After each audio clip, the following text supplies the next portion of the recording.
अस्सलाम वालेकुम everyone, hope you all are doing well. अल्हम्दुलिल्लाह आई एम आल्सो फाइन। आज के व्लॉग में मैं आप लोगों के साथ शेयर करूंगी छोटी मोटी सी बर्थडे सेलिब्रेशन। साथ में मैं आप लोगों को लेके चलूंगी शॉपिंग पर और थोड़ा सा मैं आप लोगों के साथ ईशू का शूट शेयर करूंगी।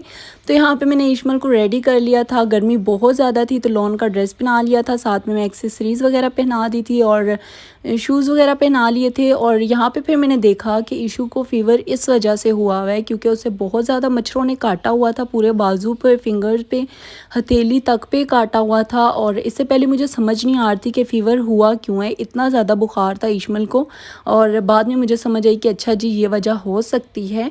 तो खैर फिर हम लोगों का प्लान तो बाहर जाने का था, लेकिन इशमल की तबीयत ठीक नहीं थी तो फिर हम लोगों ने कैंसिल कर दिया और सोचा घर पर ही छोटी मोटी सी सेलिब्रेशन कर लेते हैं। तो मैंने यहाँ पे जी स्टार्ट कर दिया था खाना बनाना। मटन मैंने बना लिया था, साथ में चिकन पुलाव बना लिया था और साथ में खीरे वगैरह कट कर लिए थे, चटनी बना ली थी, आइसक्रीम आ गई थी, केक आ गया था।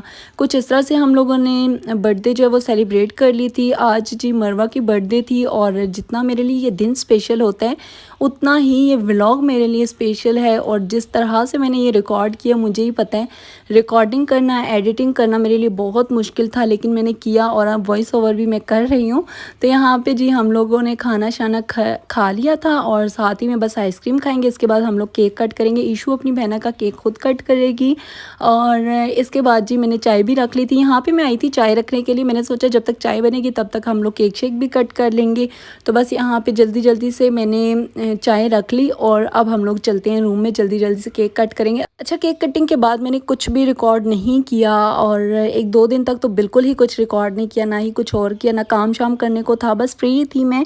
मोस्टली मुझे इशू का शूट वगैरह करना होता है और शूट में ही काफ़ी सारा टाइम लग जाता है क्योंकि मैंने अकेले ही में सब कुछ करना होता है।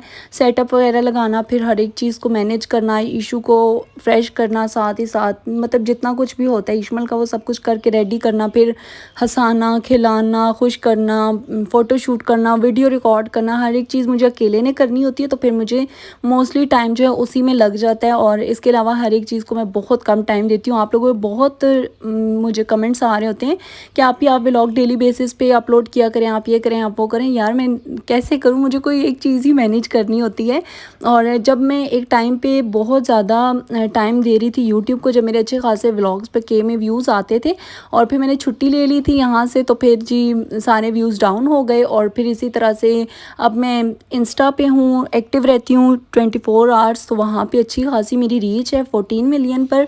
और इसी तरह से मेरे वहाँ पे 50K तकरीबन होने वाले हैं। इशमल की वीडियोस जो वो भी मिलियन में जा रही, तो अब मैं वहाँ से ब्रेक ले लूँ, यूट्यूब पे आऊँ, तो फिर मुझे लगता है कि मैं वहाँ से भी जाऊँगी और यहाँ से भी जाऊँगी। तो इसलिए अब मेरा ऐसे दिल है कि मैं एक दिन रिकॉर्डिंग यूट्यूब की कर लिया करूँ और एक दिन मैं इंस्टा के लिए इशमल का शूट वगैरह कर लिया करूँ। तो इस तरह से मैं मैनेज कर लूँगी। अच्छा जी, फिर इसके बाद हम लोगों ने जाना था शॉपिंग पर। एक दो शादियाँ आ रही थी तो हम लोगों ने कुछ चीज़ें वगैरह लेनी थी, कुछ ड्रेसेस वगैरह लेने थे। तो मैं आप ही के साथ आ गई थी यहाँ पे सिटी सेंटर। पहले हम लोगों का प्लान था कि हम लोग जाएँ पुराने किले, फिर हम लोगों ने सोचा कि और चीज़ें भी लेनी है तो सीधा सदर चलते हैं, सिटी सेंटर देख लेंगे, गखड़ प्लाजा देख लेंगे, ना कुछ पसंद आए तो फिर पुराने किले आ जाएंगे। तो हम लोग इसलिए पहले सदर आ गए थे। जैसे कि लास्ट व्लॉग में मैंने आप लोगों के साथ शेयर किया था कि मैं अपनी आपियों को भी आप ही कहती हूँ, रहमत की सिस को भी आप ही कहती हूँ। तो फिर जिस व्लॉग में मेरी आपियाँ नज़र आ जाएँ तो समझ जाया करें कि मैं उनके साथ आई हूँ। जब यहाँ कोई आपी ना नज़र आए तो समझ जाएँ कि अहमद की सिस के साथ आई हूँ। तो यहाँ पे मैं उन्हीं के साथ थी और शॉपिंग हम लोग करते। बड़े प्यारे प्यारे ड्रेसेस थे और बहुत मतलब बहुत वैरायटी थी हर तरह की। और मैं इस चीज़ पे हैरान थी कि 2500, 3000, 3500 के कैजुअल वेयर के भी ड्रेसेस मिल रहे थे। आप लोग अगर चाहें तो ईद के लिए शॉपिंग यहाँ से कर सकते हैं। और इसके अलावा जी फिर हम लोग आ गए थे घर की तरफ। जो भी हम लोगों ने खाया पिया वो मैंने बिल्कुल भी रिकॉर्ड नहीं किया, हाथ मेरे फुल हो चुके थे और साथ में इशमल को भी उठाना था, उसका बैग वगैरह भी कैरी करना होता है, तो इस वजह से फिर मैं इतना कुछ रिकॉर्ड नहीं कर पाई। तो यहाँ पे फिर हम लोग जैसे ही घर पहुँचेंगे सबसे पहले मैं इशमल को ईज़ी कर लूँगी क्योंकि वो बेचारी सुबह से रेडी शेडी मेरे साथ फेरी थी, जूते शूते पहने हुए, बैंगल्स वगैरह। तो बेबीज़ जो हैं वो तंग हो जाती हैं वैसे भी, और इशमल तो कुछ ज़्यादा ही हो जाती है। हर बंदा उठा रहा होता है, एक बंदा दूसरा बंदा, वीडियो पिक्स वगैरह सब कुछ बन रही होती हैं, तो वो बेचारी कुछ कहती नहीं है लेकिन थक जाती है।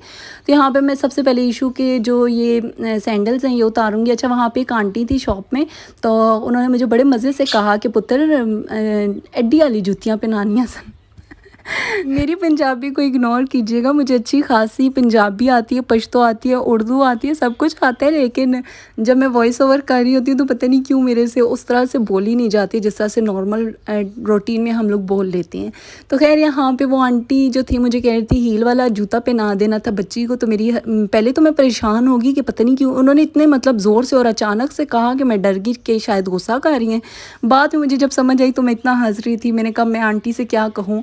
तो खैर ये जो आप मेरे हाथों में रंग बिरंगी चूड़ियाँ देख रहे हैं, मुझे आप ही ने कहा था कि कोई अच्छी सी कोई साथ बैंगल्स वगैरह पहन लूँ, वाइट कुर्ता पहना हुआ है तो बड़ी प्यारी लगेंगी। तो ड्रॉर खोला तो सामने यही पड़ी थी, उन्होंने कहा इससे तो अच्छा कोई ऑप्शन नहीं है, तो फिर मैंने यही वाली पहन ली थी। और घर आके जैसे ही मैंने इशू को ईज़ी पीज़ी कर लिया तो इशू ने कहा चलो भाई मेरे साथ आप खेलो, और खेलते खेलते वो सो गई थी। अच्छा जी, इसके बाद फिर ये 1-2 दिन बाद का व्लॉग है, और यहाँ पे हम लोग रेडी शेडी हो चुके थे, मामू की तरफ जा रहे थे।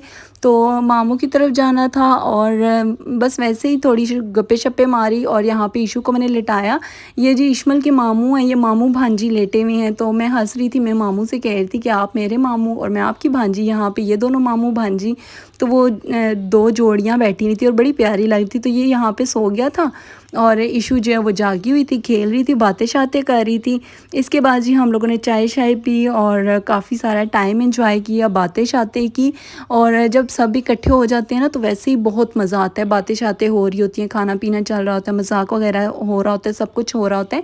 यहाँ पर जैसे ही हम लोग आए पाकिस्तानी अवाम है, तो सबसे पहले हम लोगों ने ये जो साइड पे आप लोग देख रहे हैं जार से, इसमें काजू और बादाम चेक किया हम लोगों ने, वही फ्री मशवरे जो देते हैं वो दिए कि भाई ये एयर टाइट जार्स में रखें, इस तरह हो जाएगा उस तरह हो जाएगा। तो मामू ने कहा कि इसमें बचते ही नहीं है, जैसे ही फिल करते हैं तो उसी टाइम खाए पिए जाते हैं। तो फिर मैंने कहा अच्छा फिर तो ठीक है, लेकिन वैसे ही हम पाकिस्तानी अवाम की बड़ी आदत होती है एक चीज़ पे 10 मशवरे देने की। जब से इशू हुई है ना तो 6 महीने से तो तकरीबन मैं ही सुन रही हूँ कि ये करो वो करो, ऐसे करो वैसे करो, मैं भी दे रही होती हूँ मशवरे। लेकिन कुछ मशवरे ऐसे होते हैं जो समझ आते हैं, कुछ तो मुझे बिल्कुल नहीं आते। मुझे तो ये वाले मिलते हैं, जूते उतार दो, बैंगल्स उतार दो, हेडबैंड उतार दो, दिमाग छोटा हो जाएगा, जूते उतारो पाँव छोटे हो जाएंगे, पाँव ना चूमो बच्चा चोर बन जाएगा। ये वाली फ़्रॉक ना पहनाओ, इस फ्रॉक में गर्मी है, कॉटन का पहनाओ तो उसमें मसला है, चुभ रहा होगा, लॉन पहनाओ तो ये करो वो करो। या अल्लाह बंदा जाए तो जाए कहाँ। बाकी मशवरे मुझे समझ आते हैं, ये वाले तो मुझे समझ नहीं आते।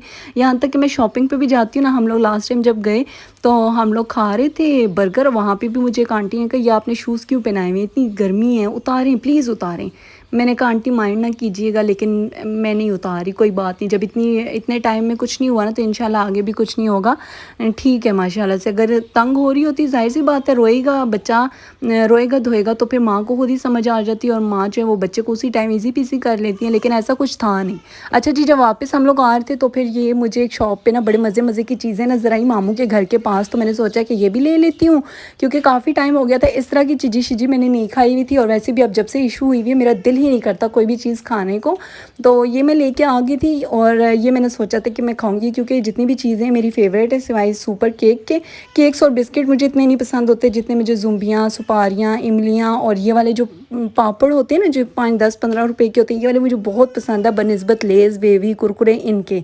तो खैर इसके बाद ये मैंने ऑर्डर किया था इशू के लिए बाउल, स्पून, फीडर और साथ में चूसनी थी, और इसके साथ जी पैड्स वगैरह थे। तो फिर मैंने सोचा कि ये भी मैं यहाँ पे ओपन करके आप लोगों को दिखा देती हूँ। तो ये वाला बाउल था, इसकी ग्रिप बहुत अच्छी थी, लाइक आप लोग इसको टेबल पे रखेंगे ना तो ये पक्का हो जाएगा, गिरेगा नहीं, बच्चा जितना भी हाथ पाँव मार ले। साथ में मैंने पैड्स वगैरह मंगवाए थे, नी पैड्स कहते हैं जो बच्चा क्रॉलिंग करता है। तो मैंने कहा इशू जब भी करेगी तो मेरे पास चलो पहले से एक पड़ा हुआ, बिप्स वगैरह नहीं है, और ये चीज़ें मैंने ऑर्डर कर ली हैं, तो मैं अब रुमाल वगैरह रख के इशू को खिलाती पिलाती हूँ। अब मेरा चक्कर लगेगा किसी भी मार्केट में तो मैं बिप्स वगैरह लेके आऊँगी, लेकिन फ़िलहाल मैंने ये जो है ऑर्डर कर लिया था। और ये जो स्पून वाला आप लोग फीडर देख रहे हैं ये भी बहुत अच्छा है, और इसकी जो स्पून है वो सिलिकॉन की नहीं है, लेकिन ये जो फीडर है ये सिलिकॉन का था, और साथ जो इसकी चूसनी वगैरह थी वो भी बहुत अच्छी थी। इसके बाद ये थोड़ा बहुत मुझे शूट करना था इश्मल का 5th मंथ का, और वो मैंने रिकॉर्ड किया 5th मंथ का। और बस जी इसके बाद मैं आप लोगों को ये कहूँगी खाना पीना जो वो बच्चों को 4 मंथ के बाद से स्टार्ट करवा दिया करें, ताकि बच्चे जो हैं वो ईज़िली हर एक चीज़ बाद में खाना पीना शुरू कर दें। जब 6 माह तक आप लोग कुछ भी नहीं खिलाते उसके बाद माँ यही कहती है हमारा बच्चा ये नहीं खा रहा वो नहीं खा रहा, आप क्या करें। तो माशाल्लाह से मैंने ईशमल को खिलाना पिलाना स्टार्ट कर दिया था। मैंने ना ईशमल के फीडर की जो चूसनी थी ना, उसका सुराख थोड़ा सा बड़ा कर दिया था, सॉलिड्स उसमें से ही खिलाना स्टार्ट कर दिए थे, क्योंकि मेरे पास कोई स्पून बाउल और इस तरह का कुछ नहीं था। तो उस हिसाब से, और बस यहीं तक था आज का मेरा व्लॉग। पसंद आए तो लाइक शेयर सब्सक्राइब कर दीजिएगा। मिलूंगी नेक्स्ट व्लॉग में। अपना बहुत सारा ख्याल रखिएगा। अल्लाह हाफिज़।